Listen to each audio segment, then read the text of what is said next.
O vídeo já vai começar, mas antes, não se esqueça de se inscrever e ativar as notificações.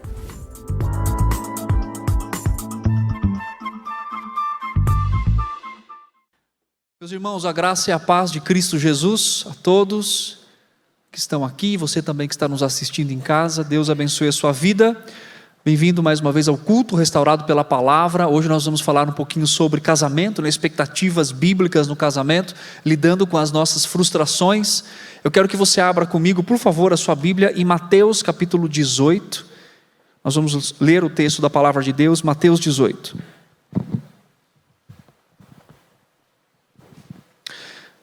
Nós vamos ler a partir do verso 21, quando Pedro pergunta para o Senhor quantas vezes ele deveria perdoar o irmão que peca contra ele. Então o texto do versículo 21 até o 35 diz assim: Então Pedro, aproximando-se, lhe perguntou: Senhor, até quantas vezes meu irmão pecará contra mim, que eu lhe perdoe? Até 7 vezes? Respondeu-lhe Jesus: Não te digo que até 7, mas até 70 vezes 7. Versículo 23. Por isso o reino dos céus é semelhante a um rei que resolveu ajustar contas com seus servos. E passando a fazê-lo, trouxeram-lhe um que lhe devia 10.000 talentos. Não tendo ele, porém, com o que pagar, ordenou o Senhor que fosse vendido ele, a mulher, os filhos e tudo quanto possuía, e que a dívida fosse paga. Então o servo, prostrando-se reverente, rogou: Sê paciente comigo e tudo te pagarei. E o senhor daquele servo, compadecendo-se, mandou-o embora e perdoou-lhe a dívida. Saindo-lhe, porém, aquele servo, encontrou um dos seus conservos, que lhe devia 100 denários, e agarrando-o, sufocava, dizendo: Paga-me o que me deves. Então o seu conservo, caindo-lhe aos pés, lhe implorava: Sê paciente comigo e tudo lhe pagarei. Entretanto, não quis, antes indo se lançou na prisão até que saudasse a dívida. Vendo os seus companheiros o que se havia passado, entristeceram-se muito e foram relatar ao seu senhor tudo o que acontecera. Então o seu senhor, chamando-lhe, disse: Servo malvado, perdoei-te aquela dívida toda porque me suplicastes. Não devias tu igualmente compadecer-se do teu conservo, como também eu me compadeci de ti? Indignando-se, o seu senhor o entregou aos verdugos até que lhe pagasse toda a dívida. Assim também meu Pai Celeste vos fará, se no íntimo não perdoar cada um ao seu irmão. Vamos orar mais uma vez, pedindo a direção do Senhor. Deus, nós estamos aqui com a sua palavra aberta, nós a lemos e nós cremos que a sua palavra é poder, Senhor.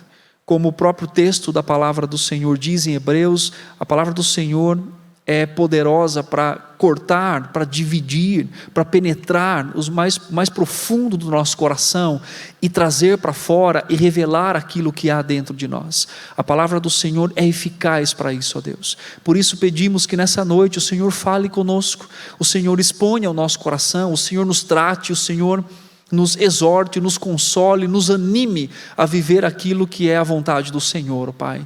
Que o Senhor também dê graça a cada casal, a cada família, a cada casamento, para enxergar questões importantes do seu relacionamento, para que possam então dar passos de restauração, de perdão, de graça, passos onde possam refletir o amor e o cuidado do Senhor. Obrigado mais uma vez por esse momento que nós podemos reunir aqui e virtualmente para ouvir a palavra, para cultuar ao Senhor. Nós louvamos o teu nome, agradecidos em nome de Jesus. Amém. Amém. Meus irmãos, quando nós falamos sobre casamento, é uma coisa importante quando nós falamos a partir das Escrituras. Se você olhar para a Bíblia, e se você ler toda a Bíblia, se você já fez isso, anotando, percebendo, você vai entender e você vai perceber que não há tantos textos bíblicos que falem diretamente sobre o casamento, não é assim? Você tem alguns textos no Antigo Testamento orientando a forma do casamento, né? Nós temos ali Gênesis que fala sobre a instituição do casamento, mas quando você fala de uma forma ampla em toda a Escritura, se há exatamente em cada processo, em cada questão ali, a cada assunto, perdão, enfim, que fale sobre casamento, você não vai achar tantos assim. Você vai achar questões específicas, importantes, reveladas por Deus para conduzir o homem ao entendimento correto do casamento. A criação do casamento, o papel de cada um no casamento, a forma de responsabilidade de educar os filhos no casamento, tudo isso nós temos nas Escrituras. Mas, comparado com isso, nós temos ainda muito mais textos que falam sobre vida cristã, que fala sobre como nós devemos perdoar, amar, servir um ao outro. Fala como nós devemos viver a vida cristã constantemente. Por que isso acontece? Quando nós falamos de casamento bíblico, quando nós falamos de casamento a partir da palavra, o viver nesse casamento, o viver no contexto dele, se parece muito com o que as Escrituras falam em todo o tempo de viver a vida cristã. Porque é ali, exatamente, que nós somos mais desafiados todos os dias da nossa vida a viver a vida cristã. Então você vem à igreja 1, 2, 3, 4 vezes na semana, você encontra um irmão, você o serve, você vive com ele, às vezes até vindo uma vez na semana, dá briga ainda, né? Mas você resolve biblicamente, você pensa, não, meu irmão em Cristo. Agora, e na casa todo dia, né? Você acorda, você vive, você sai para trabalhar, você volta, você dorme, você tem problema com finanças, tem problema com relacionamento, problema na criação de filho. Como tornar real a vida cristã no contexto familiar? Isso é um grande desafio para nós, porque, mais uma vez, a Bíblia ela não fala extensamente sobre cada parte do casamento, da família, do relacionamento, nos dá o que precisamos, né, para entender a sua criação, o seu fundamento, o seu papel, qual é o propósito desse casamento, como devem ser criados os filhos, mas não expande para outras áreas da vida, porque exatamente as Escrituras têm tudo aquilo que nós precisamos em outros textos para entender essa vida no casamento. Por isso, inclusive, que eu li Mateus capítulo 18, a partir do verso 21, que fala sobre o tratar um irmão que peca, que fala sobre lidar com ele, e então depois Jesus vem e conta uma parábola da ideia de exercer misericórdia, exercer compaixão sobre aqueles que devem a nós, assim como também nós recebemos da parte do Senhor. E isso tem muito a ver, e o que eu quero dizer hoje, sobre exatamente as expectativas bíblicas, porque esse texto me traz uma expectativa de como é o meu relacionamento na igreja. Mostra para mim que há problemas interpessoais, há problemas relacionais, e como Deus me dá um passo a passo para que eu lide com aquilo biblicamente. E como que eu exerço, né, a minha vida cristã, o meu perdão, dentro desse aspecto dos relacionamentos. E a partir desse texto nós podemos também pensar a respeito do nosso relacionamento, do relacionamento conjugal, de como nós vivemos. Inclusive, quando nós vamos para Pedro, Pedro fala que o marido e a esposa devem viver a vida comum do lar, e o marido deve ter a consideração que essa esposa é co-herdeira em Cristo Jesus. Ou seja, trazendo o aspecto de que eu convivo com alguém, eu vivo com alguém, eu compartilho a minha vida com alguém, num ambiente, né, num contexto chamado casamento, criado por Deus, mas ao mesmo tempo eu devo ter a visão de que eu convivo com uma irmã em Cristo, e que Deus tem um plano de graça na vida dela, na minha vida, e nós caminhamos juntos aquilo que nós chamamos de vida cristã. Agora, quando nós falamos de expectativa no casamento, nós falamos de talvez um dos problemas mais aparentes e vivos na vida das pessoas. Primeiro, né, por mais que a gente diga assim, não, casamento, eu estou casando, mas eu sei o que é casamento. Na verdade, a gente não sabe. Só quando a gente casa e está lá, todo dia, a gente vai dizer assim, tá, casamento se parece com isso. Eu falo isso quando eu falo para casais, e é verdade, eu queria muito casar. E Deus ouviu as minhas orações. Eu vi minha esposa de longe e falei, é com ela que eu vou casar. Vocês já sabem, alguns sabem dessa história. Eu casei, com um mês de casado, eu falei, Deus, o que eu fiz na minha vida? Mas é verdade, porque eu tinha uma expectativa errada de casamento. Eu conhecia as Escrituras, mas quando nós falamos de vida, quando nós falamos de compartilhar, né, com um mês de casado eu falei, meu Deus do céu, Senhor, socorre-me. Não é porque minha esposa era ruim, não é porque eu era ruim. Eu saí, estudei num seminário coreano, aqui em Vargem Grande, e eu acordava todo dia, bem de manhã, porque era meio militar assim. Então todo dia acordava de manhã para orar, para ler as Escrituras. Quando eu casei, eu falei, não, a gente tem que acordar 4 horas da manhã, para correr, fazer leitura, né? E minha esposa, a Luana, falou assim, por que eu preciso fazer isso? Porque eu quero que você faça. expectativa errada. Brincadeiras à parte, mas é uma realidade que nós, às vezes, queremos impor sobre o outro aquilo que nós temos de conhecimento e nós temos de experiência. Então, quando nós chegamos no casamento, nós temos várias expectativas. E uma das expectativas, ou algumas que nós temos, é que nós nunca vamos ser feridos, que nós nunca vamos ser machucados, que nós nunca vamos machucar pessoas. Isso está embutido em algumas frases que nós falamos, como, por exemplo, você diz assim: não, eu esperava isso de alguém de fora, mas da minha família eu não esperava. Não é assim? Quando nós falamos essa frase, nós estamos então transpondo, nós estamos colocando para fora aquilo que é a nossa expectativa. Qual que é a ideia? Não, qualquer um poderia me ofender, qualquer um poderia me machucar, qualquer um poderia abalar a confiança, mas de você, do marido, da esposa.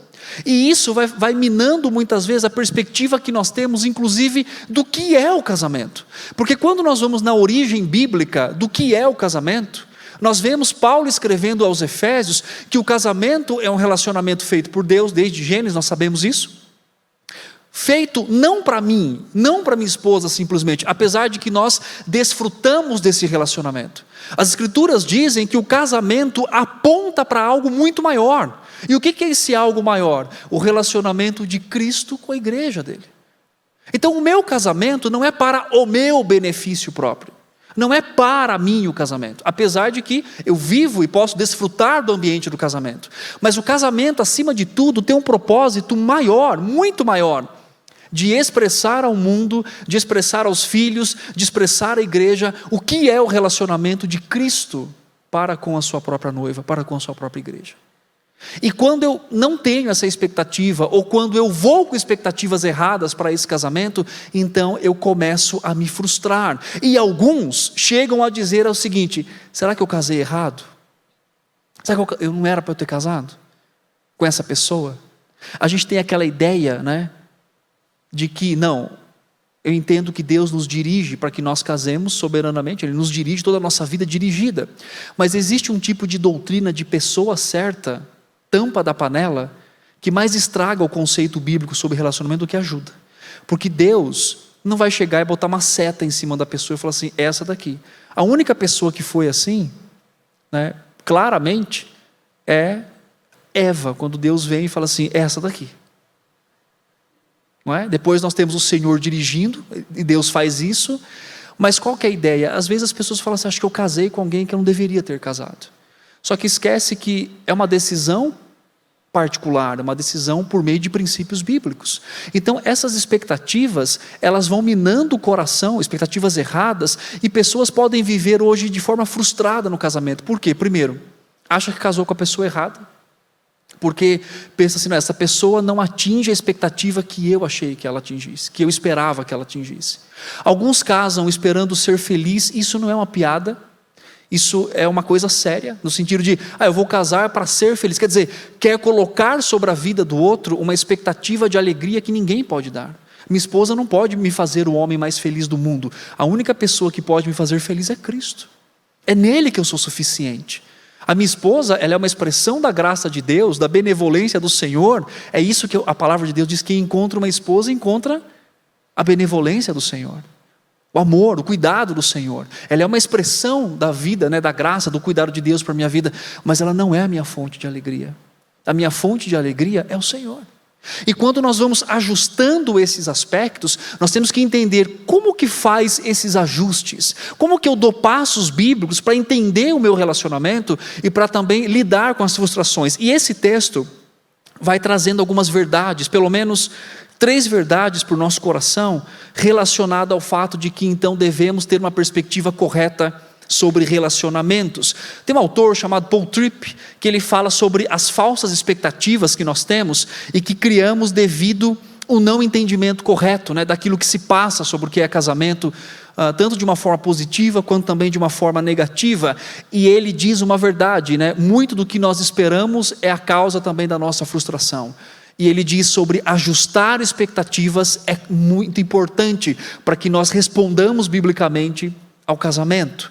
E esse texto vai dando algumas lições para a gente. E a primeira lição, que é tanto na convivência interpessoal quanto no casamento, é que você e eu, nós estamos vivendo com alguém afetado pela queda. Versículo 21 e 22 diz assim: então Pedro, aproximando-se, lhe perguntou: Senhor, até quantas vezes meu irmão pecará contra mim, que eu lhe perdoe? E aí o Senhor fala, não é nem essa, é 3, não é nem 3, é 70 vezes 7. Qual que é a ideia do texto aqui? Não é, obviamente, a contagem numérica do perdão, mas é a expectativa correta de que eu vou me relacionar com pessoas que vão pecar contra mim. Igreja e casamento. Então, a expectativa correta aqui é, eu e você, nós vivemos com alguém que é afetado pela queda. Desde Gênesis, é alguém que responde dinamicamente a esse mundo de uma forma pecaminosa, muitas vezes pecaminosa, e que precisa também da atuação da graça de Deus. Qual o contexto que vivemos o nosso casamento, ou namoro, ou noivado? Nós convivemos com uma pessoa caída, afetada pela queda, ela convive com alguém, que sou eu, afetado pela queda, e nós estamos num mundo afetado pela queda. Tudo coopera, de uma forma geral, para que haja contrito, para que haja atrito, para que haja aflições com relação a isso. Quer dizer, a beleza poética que é colocado sobre o casamento esquece de informar que o casamento está num contexto de corações quebrados, caídos e que precisa da graça de Deus. Isso não é para diminuir o que eu devo esperar da minha esposa como uma cristã e nem ela de mim, mas isso é para ajustar a expectativa. Em que sentido? Eu vivo com alguém que amanhã de manhã pode acordar e pode me tratar mal. Mas então eu diminuo o padrão? Não. Eu entendo o seguinte: Deus está fazendo um processo de mudança em ambos os corações. E quando nós não temos ajustado essa expectativa, nós então entendemos que sempre tudo vai ser um conto de fadas, bonito, e que nunca teremos problemas, e que nunca daremos um passo de conflito. E nós, mais uma vez, esquecemos desse contexto de queda, e o pecado afetou a forma como nós cremos sobre as coisas, a forma como nós desejamos coisas, a forma como nós falamos, a nossa comunicação. E isso deve ser perceptível no contexto do casamento, para que eu entenda com quem eu estou convidando, que é o que convivendo, é o que Jesus diz aqui da antecipação do perdão. Quando eu me relaciono com alguém, em qualquer área, em qualquer momento, em qualquer tipo de contexto, igreja, enfim, mas falando sobre casamento, quando eu me relaciono com alguém, quando eu convivo com alguém, eu devo esperar que em algum momento essa pessoa peque contra mim, e ela vai me ferir. Tem um autor que diz uma coisa interessante, e ele fala muito bem sobre isso. Ele diz assim: o que você deve esperar do seu marido, o que você deve esperar da sua esposa? Normalmente nós esperamos coisas bonitas e belas, e não é errado, mas ele fala assim: também não esqueça de esperar o pecado, de entender que há alguém ali sendo trabalhado pelo Senhor, e que há fraqueza nele, e que há situações em que vai haver conflito, e que vai ter situações que o pecado vai ser exposto. E se nós não entendemos, mais uma vez, nós sempre vamos nos colocar como frustrados, autocomiseração e problemáticos. Aquela frase constante: eu não esperava isso de você, de qualquer pessoa, mas menos de você. Como você foi capaz de fazer isso comigo? Como que você faz isso? Por que você faz isso? A resposta está nesse contexto. Então a expectativa é que o outro peque contra mim, não diminuindo, obviamente, aquilo que, como eu disse, a expectativa da transformação, da mudança, mas entender que ambos estão num processo de santificação. E em mim também há coisas em que eu fale, em que eu pratique de forma inadequada. Agora, uma coisa importante também é nós avaliarmos o seguinte: o que a minha esposa, o marido fez contra mim, é uma preferência minha ou é um pecado contra o Senhor? Porque às vezes há confusão nisso. Talvez a sua esposa, o seu marido, não faça algo que agrade você, mas ele não está infringindo uma lei do Senhor, ele não está pecando. Mas você pune ele. Por quê? Porque ele está fazendo o que você não quer. Então a gente tem que dividir exatamente essas duas questões. O que essa pessoa... E outra coisa, quando eu tenho uma expectativa correta, eu vou ter a disposição do perdão. Eu já falei isso algumas vezes e eu sempre repito. A raiz de amargura é uma das coisas que mais destrói casamento. E eu vejo isso, infelizmente, com muita frequência. Pessoas que carregam uma raiz de amargura por esperar no outro uma coisa que ele não pode dar. A alegria, muitas vezes, do viver. E aí então vai guardando mágoa no coração. Vai guardando a ponto de, depois de 25, 30 anos de casados, chegar e dizer assim, vou me separar. Por quê? Às vezes está até bem financeiramente, né? Os filhos estão criados, às vezes tem até netos. Mas qual que é o problema? É a mágoa do coração. É a frustração que vive por duas questões. Primeiro, por não olhar para o próprio coração e dizer, eu peco nesse relacionamento também. Reconhecer o próprio pecado, quer dizer, o contexto, não reconhecer a vida pecaminosa do outro, no sentido de caminhar junto e de crescer, e não entender o contexto. E hoje, nesse contexto que nós vivemos, é muito propício para o afastamento do casal. Trabalho, correria, muitas outras coisas que querem tomar o coração do casal, em que eles não mais se encontram, não mais têm diálogo, não mais conversam. Então esse ambiente tem que ser pensado. A vida no casamento é intencional. O Senhor diz assim, não, mas não é só 3 vezes, é 70 vezes 7. Quer dizer, você tem que estar disposto a praticar esse perdão, em Cristo Jesus. Por isso que a vida no casamento não é se assina o papel uma vez na vida, e aquilo se constrói sozinho. O casamento é uma construção diária, debaixo da graça de Deus, de amar, de perdoar, de entender com quem eu vivo, de ter entendimento, para que haja então uma forma correta, de direcionar o próprio coração. Agora, além de ajustar essa expectativa sobre o outro, você tem que entender uma coisa muito importante, e é o que o texto também diz aqui, a segunda lição. Você será tentado a buscar o pagamento pelo pecado do seu cônjuge. Você vai ser tentado a fazer isso. Olha os versos 28 a 31. O texto diz assim, que aquele servo, saindo porém aquele servo, encontrou um dos seus conservos que lhe devia 100 denários e agarrando-o sufocava, dizendo, paga-me o que deves. A expectativa correta é também do seu próprio coração, em relação a como você vai buscar o perdão, ou como você vai perdoar aquela pessoa. O que é importante nisso?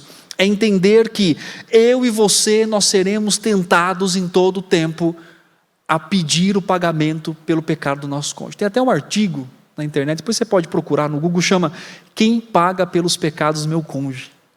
É uma reflexão a partir do Evangelho de Cristo, e nós seremos tentados a cobrar fielmente, constantemente, o pecado do nosso cônjuge. Em que sentido? Primeiro nós temos que entender a realidade do nosso próprio coração. Quando nós estamos magoados, quando nós entendemos que pessoas nos devem, qual que é a primeira característica que temos? Você vai pagar para mim. Tudo o que você fez. Tudo o que você falou. Talvez você não fale essa frase. Nem eu. Mas nós somos tentados a pensar assim. A mulher não é um padrão fixo aqui, mas eu sempre falo isso nos encontros de casais e sempre tenho uma afirmativa de que realmente é. Normalmente não é padrão definido. Normalmente as mulheres, as esposas respondem com murmuração. E os homens respondem com amargura. O homem às vezes se cala, mas ele trata friamente a sua família. Porque ele quer dizer, você vai pagar por isso que você fez por mim. Ou ao contrário, a mulher murmura no sentido para dizer e colocar aquela situação constantemente. Como eu disse, não é um padrão comum a todos, mas normalmente o nosso coração faz isso. É tratar com dureza, exatamente porque Cristo disse aos homens, ame a sua esposa como Cristo amou a igreja. E nós somos mais desafiados a amar nossas esposas quando estamos com a ideia de que ela nos deve alguma coisa, por causa do pecado, por causa da ofensa. Então entenda a realidade do seu próprio coração. Talvez você use mecanismo com isso. Qual que é o mecanismo? Ficar calado, você não vai falar mais, você não fala. A pessoa fala, aconteceu alguma coisa? Você fala, não aconteceu nada. Só que a sua cara está dizendo que aconteceu. É uma comunicação não bíblica, não real, não verdadeira. Não, aquilo que Paulo fala em Efésios 4. Talvez você se afaste da pessoa. Se deixe, trate com amargura, afastamento. Fique ali no seu canto e use aquela frase, não, eu preciso do meu momento para pensar, mas na verdade é uma desculpa de afastamento. Talvez você puna o outro, retirando dele aquilo que lhe é devido. Intimidade sexual, por exemplo, é um dos meios usados para punir o outro. Talvez a provisão para casa, para os filhos. Então é importante nós entendermos que a realidade, como esse homem, nós queremos cobrar. Nós queremos dizer, não, pague o que você fez. E nós então temos que ter uma avaliação correta do nosso coração. A outra forma dessa tentação do pagamento é a amargura. Cuidado com a amargura no seu coração. Não vá pelo conselho do mundo. Tempo não ajeita nada. Tempo piora as coisas. Não, o tempo vai tratar isso, o tempo não trata. O método divino não é o tempo, o método divino é a palavra. Perdoar, amar, se sacrificar. O tempo nunca foi um método de tratar a amargura do coração. Ao contrário, muitas vezes é usado para preencher muito mais essa amargura. Então, cuidado com o viver amargo. Cuidado com a frustração de não dar o perdão. E de levar isso como se fosse algo normal. O texto bíblico diz que a raiz de amargura pode contaminar a muitos, inclusive os filhos. Também tome cuidado com o desejo de receber por cada ofensa vivida. Tem um autor que ele diz uma coisa interessante, ele fala assim que todo ídolo exige um sacrifício. E às vezes o sacrifício que nós queremos é exatamente o que o outro pode dar e viver de dor, daquilo que ele pode pagar por causa da nossa ira, da nossa raiva, da nossa amargura. E outros meios também, como a própria ira, como o próprio descontentamento, como a própria ideia de viver na família e não entender o nosso propósito ali, de não expressar mais a graça de Deus, o relacionamento de Cristo com a sua igreja, porque nós estamos vivendo com amargura no coração, sem diálogo muitas vezes. Em que momento você para do dia para resolver os seus problemas? E sabe o que é interessante? Nós temos um padrão de relacionamento muito equivocado. O que acontece? Nós temos um conflito em um momento do dia e nós às vezes arrastamos esse conflito para a vida toda, ou até mesmo para o dia todo. Se há alguma coisa pontual, pare, peça perdão. Se não tem tempo de conversar, pelo menos esteja disposto a dar o perdão, para que você caminhe sem a mágoa, sem a amargura no seu coração. Não tente cobrar o seu marido, a sua esposa, pelos pecados. Somente um pagou pelos nossos pecados, e é Cristo Jesus. Seu marido não vai pagar pelo pecado dele, sua esposa não vai pagar. Mais uma vez, isso não quer dizer não confrontar, se conformar, mas Paulo nos lembra em Efésios 4:32, perdoando-vos uns aos outros como Deus em Cristo vos perdoou. Se eu olho para minha esposa, se ela olha para mim, realmente, não somos merecedores de perdão, de graça, mas por causa de Cristo, por causa do que Ele fez e da obra que Ele está realizando em nós, nós podemos então dar o perdão àquele que tem nos ofendido. Você pode escolher carregar esse perdão, carregar essa mágoa a vida toda, não conversar, sempre em oportunidades trazer aquilo à tona, ou você pode, por meio da graça de Cristo, perdoar e viver uma vida não mais frustrada.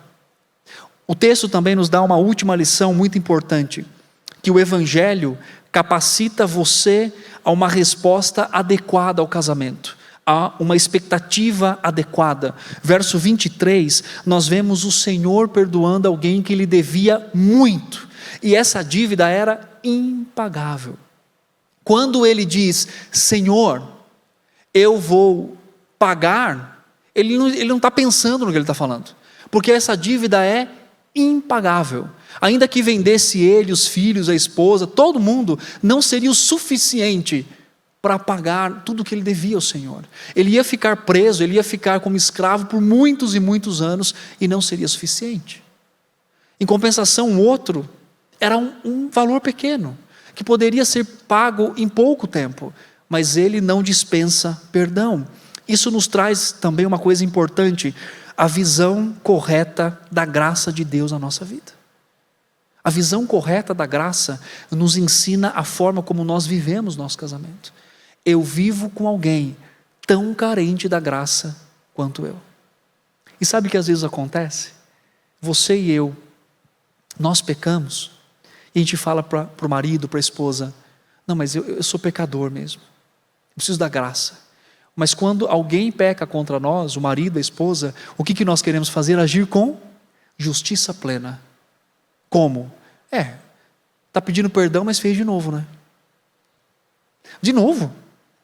Mas vai pedir perdão quantas vezes? Mas você não muda nunca. Frases comuns, né?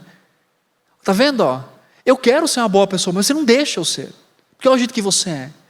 Essas frases e tantas outras revelam muitas vezes a falta do entendimento da graça de Deus na nossa própria vida, com profundidade. Quando nós temos uma visão correta da graça, nós entendemos também que fomos alvos da misericórdia de Deus. E aí que entra o propósito. Eu estou num casamento porque eu estou sendo transformado à imagem de Cristo, a minha esposa também, e esse ambiente de casamento é o lugar onde nós crescemos juntos ali. E a misericórdia de Cristo, e entender que fui alvo da misericórdia, também me ajudará a agir com misericórdia para com a minha esposa. Outra coisa, nós não deixaremos, ou deixamos de ser confrontados, tanto pelo Senhor, quanto pelo outro, principalmente pelo Senhor, as contas foram levantadas, não foi isso?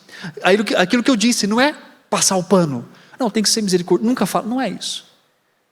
O Senhor fez as contas, e devia muito. Só havia a necessidade do perdão porque foi identificado o quê? Uma dívida. E muitas vezes nós vamos identificar a dívida tem que ser apontada, tem que ser confrontado inclusive, mas sempre com a disposição do perdão, da resolução, e não da dor, e não da mágoa. É assim que o Pai espera que você e eu vivamos. É isso que o texto diz no versículo 35, assim também meu Pai Celeste vos fará, se no íntimo não perdoar-lhes. Mas isso anteriormente, a ideia é que Deus espera que nós vivamos dessa forma como Ele agiu conosco. Ou seja, o dever desse homem ou daquele homem que não perdoou era ser cheio de gratidão e repetir o padrão. É isso que o texto diz. Tanto que ele é questionado, diz, como que você foi perdoado e você também não perdoou? Não saldou essa dívida? Porque esse é o padrão que se espera ao receber a graciosa, a manifestação do Senhor, a graça, a misericórdia, o perdão dele. É que eu repita esse padrão. Repita o padrão, porque isso faz parte da característica de alguém que foi perdoado pelo Senhor, que foi recebido pelo Senhor. Para concluirmos, duas coisas são importantes. A pessoa que não perdoa, ou que ela não tem uma expectativa correta nessa questão, talvez carece do entendimento do perdão divino. Talvez carece do entendimento de que o maior pecado que o marido e a esposa comete não é contra nós, é contra Deus. E se eu amo a minha esposa o suficiente, eu vou perdoá-la e vou dizer, eu quero que você cresça em Cristo, porque acima de você pecar contra mim, você pecou contra Deus. E eu quero que você tenha um bom relacionamento com o Senhor. Uma outra expectativa é a falta, na verdade, de expectativa correta no casamento pode nos levar a ciclos destrutivos de uma vida a dois. E algumas questões vão aparecendo, por exemplo, educação de filhos. Você olha hoje muitos casais, eles não concordam na educação dos filhos. E isso é visível muitas vezes, porque um libera demais, outro prende, outro compensa aquilo que o outro quer fazer. Não há uniformidade. E aí os filhos sofrem porque não há um padrão de educação, exatamente porque não há expectativas corretas. Vira uma briga muitas vezes para quem dá a última ordem ou para quem exatamente fala naquele momento. Quando nós não temos uma expectativa correta, nós colocamos sobre o outro uma demanda que ele nunca pode atingir, porque ele é pecador e falho. Só Cristo é suficiente para a nossa vida. E quando eu não tenho uma expectativa correta, eu não uso os conflitos como oportunidades, mas eu uso os conflitos como motivo de murmuração, motivos de descontentamento e até para dizer assim, quero romper essa aliança. Mas quando nós temos expectativas corretas, nós vemos que esse tipo de conflito revela o nosso coração. E se nós entendemos que o ambiente do casamento é um lugar preparado por Deus para expor a nossa vida, e para que nós cresçamos em Cristo, então eu vou chegar e vou dizer, vamos sentar aqui, vamos resolver isso. Porque a palavra de Deus é suficiente para nós. Entenda muito bem que talvez a frustração que você viva no seu casamento, os conflitos que ali estão, além deles existirem, ok, talvez há um problema real, mas talvez também há um problema de falta de entendimento de com quem você vive. Qual é o coração daquela pessoa e como que a Bíblia responde. Talvez você está num ciclo tão egoísta de dizer assim, não, mas não é do jeito que eu quero. Mas você parou para perguntar do jeito que o Senhor deseja? Do jeito que Ele quer conduzir o seu casamento? Do jeito que Ele quer restaurar o seu marido, a sua esposa, os seus filhos? O meu desafio para você nessa noite é, não importa como está o seu casamento, a resposta do Senhor é sobre restauração. Deus tem me dado a graça de ver muitos casamentos sendo restaurados para a glória dEle. Casamentos onde pessoas chegaram dizendo assim, já saí de casa. Mas quando olham para a palavra, quando oram juntos, quando vão até a presença do Senhor e dizem, Senhor, eu sei que esse casamento não é mais sobre mim, é sobre o Senhor. É sobre um relacionamento com o Senhor. O que eu faço daqui para frente? Quando há desprendimento, quando há perdão, quando há quebrantamento, há restauração. Então, não fique buscando alegria no seu marido, na sua esposa, apesar de sermos agradáveis uns aos outros, como marido e esposa, mas olhe o seu olhar, coloque o seu olhar no Senhor. Ali você vai encontrar respostas, ali você vai encontrar esperança para que dê passos de verdadeira restauração. E é isso que Deus deseja fazer com os nossos casamentos. Deus odeia o divórcio, Ele diz isso na sua palavra. E isso deve ser enfatizado e pregado e vivido por nós, porque o primeiro passo é em que nós restabeleçamos aquilo que Deus uniu, aquilo que o Senhor fez como aliança também sobre nós, e que o Senhor nos dê a graça de vivermos assim para a glória dEle. Então, talvez a frustração que você está vivendo nesse casamento é uma expectativa errada do que você tem sobre Ele, sobre o próprio Deus muitas vezes e sobre a sua própria pessoa dentro desse contexto. Que Deus possa ajudar-nos a termos essa expectativa correta para assim então responder adequadamente a Ele.